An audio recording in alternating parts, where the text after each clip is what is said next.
Macmillan Audio presents Thank You for Your Service, written by David Finkel, read by Arthur Bishop, with an introduction read by the author.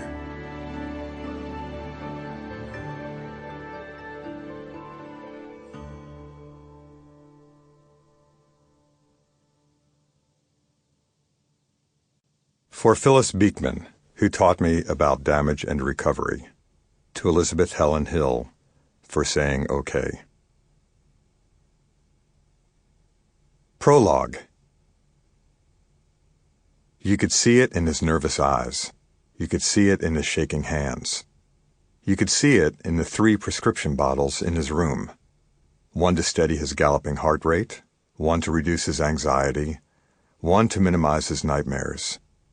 You could see it in the screensaver on his laptop, a nuclear fireball and the words, "Fuck Iraq," and in a private journal he'd been keeping since he arrived.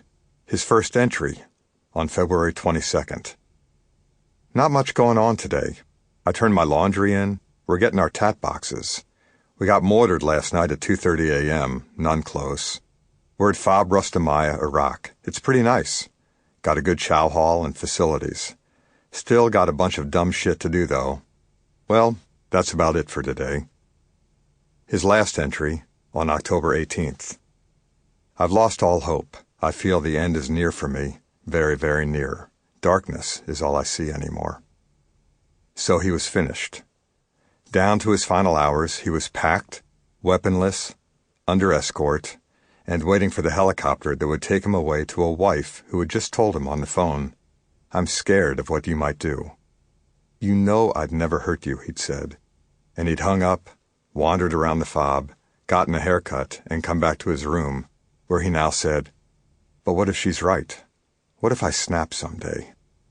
It was a thought that made him feel sick, just as every thought now made him feel sick. You spend 1,000 days, it gets to the point where it's Groundhog Day. Every day is over and over. The heat, the smell, the language. There's nothing sweet about it. It's all sour, he said. He remembered the initial invasion when it wasn't that way. I mean, it was a front seat to the greatest movie I've ever seen in my life. He remembered the firefights of his second deployment. I loved it. Any time I get shot at in a firefight, it's the sexiest feeling there is. He remembered how this deployment began to feel bad early on. I'd get in the Humvee and be driving down the road, and I would feel my heart pulsing up in my throat. That was the start of it, he said. And then Emory happened, and then Crow happened. And then he was in a succession of explosions, and then a bullet was skimming across his thighs, and then Doster happened, and then he was waking up thinking, "Holy shit, I'm still here. It's misery. It's hell," which became, "Are they going to kill me today?" Which became, "I'll take care of it myself." Which became, "Why do that? I'll go out killing as many of them as I can, until they kill me." I didn't give a fuck, he said. I wanted it to happen. Bottom line, I wanted it over as soon as possible, whether they did it or I did it. The amazing thing was that no one knew. Here was all this stuff going on. Pounding heart, panicked breathing, sweating palms, electric eyes. And no one regarded him as anything but the great soldier he'd always been, the one who never complained, who hoisted bleeding soldiers onto his back, who'd suddenly begun insisting on being in the right front seat of the lead Humvee on every mission, not because he wanted to be dead, but because that's what selfless leaders would do. He was the great soldier who one day walked to the aid station and went through the door marked combat stress and asked for help, and now was on his way home. Now he was remembering what the psychologist had told him. With your stature, maybe you've opened the door for a lot of guys to come in. That made me feel really good, he said.